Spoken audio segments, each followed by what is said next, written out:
क्या आपने एनपीएस में इन्वेस्ट किया? मतलब नेशनल पेंशन सिस्टम।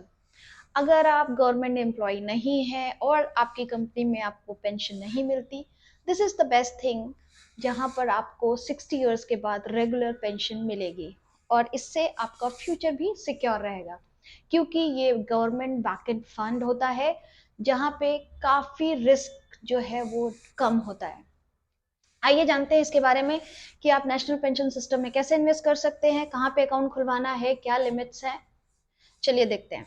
एनपीएस में इन्वेस्ट करने के लिए जो एज है वो 18 साल से लेकर 7 साल तक है। उसके बाद आप कभी भी इन्वेस्ट कर सकते हैं। इस पे आपको फिक्स रिटर्न नहीं मिलता, बल्कि इस पे जो रिटर्न मिलता है वो आपके एसेट की परफॉर्मेंस में मिलता है। आप इसका जो अमाउंट है, जब इसकी मेच्योरिटी हो जाती है 60, जब आपकी आयु 60 वर्ष की हो जाएगी, उस टाइम पे इसका आप 60% एक टाइम पे विड्रॉ कर सकते हैं और वो बिल्कुल टैक्स फ्री होगा। और 40% बचा हुआ वो आपको मिलता है एज अ पेंशन, जो आपको रेगुलरली मंथ ऑन मंथ मिलेगा। इस पे जो इन्वेस्ट करने का अमाउंट है वो भी वेरी करता है, आप कितना भी अमाउंट जमा कर सकते हैं। It depends on your pocket. आप मंथली ले सकते हैं जमा करने का, क्वार्टरली ले सकते हैं, हाफ ईयरली या फिर एनुअली। ये आपको जैसा आपके सुविधा के अनुसार हो, आप वैसा इस पे इन्वेस्ट कर सकते हैं। अब इसको इन्वेस्ट करने के लिए आपको क्या करना है? सबसे पहले आपको अकाउंट खुलवाना होगा एनपीएस के लिए। जो अकाउंट खुलेगा ऑफलाइन भी और ऑनलाइन भी खुलता है।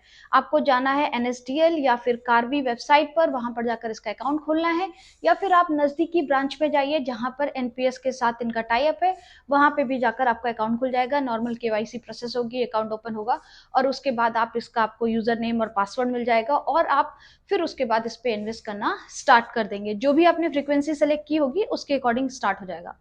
अब इसमें दो टाइप के अकाउंट होते हैं एनपीएस में। पहला होता है जो आप खुद मैनेज करते हो, जहां पे आप खुद डिसाइड करते हो कि आपका पैसा कहाँ, कौन से फंड्स में इन्वेस्ट होगा, वो कौन से बॉन्ड्स में होगा, गवर्नमेंट बॉन्ड्स में होगा, प्राइवेट बॉन्ड्स में होगा, इक्विटी में होगा या कहीं अदर होगा।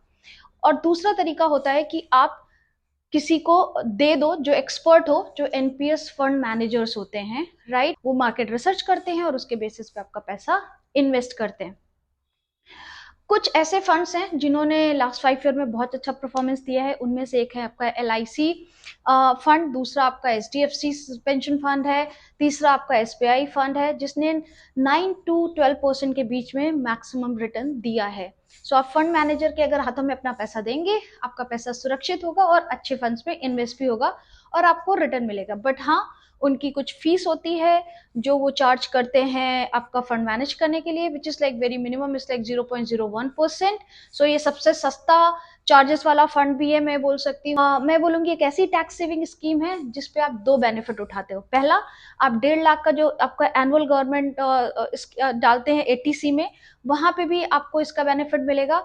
और उसके अलावा 80सीसीडी, जिसपे 50,000 का एक्स्ट्रा टैक्स बेनिफिट होता है। दो टाइप के चूज कर सकते हो एनपीएस। एक होता है टीयर 1, दूसरा होता है टीयर 2। जो आप टीयर 1 करते हो वो प्योर टैक्स सेविंग का होता है और मेच्योरिटी मतलब 60 साल से पहले आप उसको विड्रॉ नहीं कर सकते, जिसपे कि उसपे जो भी आपका इंटरेस्ट एक्यूमुलेट हो रहा है या जो आपकी उसपे आपका जो एसेट की वैल्यूएशन बढ़ रही है उस पर कोई भी टैक्स नहीं होगा, बट आप 60 साल से पहले नहीं निकाल सकते। दूसरा है टीयर 2। टीयर 2 में आप तभी इन्वेस्ट कर सकते हो जब आपके पास टीयर 1 टाइप अकाउंट हो। और टीयर 2 टाइप अकाउंट आप एक्स्ट्रा अकाउंट ओपन कर सकते हो, जिसपे कि आप कोई भी अमाउंट का पैसा डाल सकते हो और कभी भी विड्रॉ कर सकते हो। लेकिन हाँ, इसमें भी एक कैच है, अगर आप वो 50,000 वाला बेनिफिट चाहते हो, टैक्स बेनिफिट, तो आपको मिनिमम 3 इयर्स का लॉक इन पीरियड रखना होगा। आई होप आपको कुछ एनपीएस के बारे में पता चला होगा। अगर ये इन्फॉर्मेशन आपको अच्छी लगी हो तो दौड़कर जाइए और एनपीएस अकाउंट ओपन कराइए और अपना भविष्य सिक्योर कीजिए। और इसके साथ साथ मेरा चैनल लाइक कीजिए, सब्सक्राइब कीजिए। Thank you so much for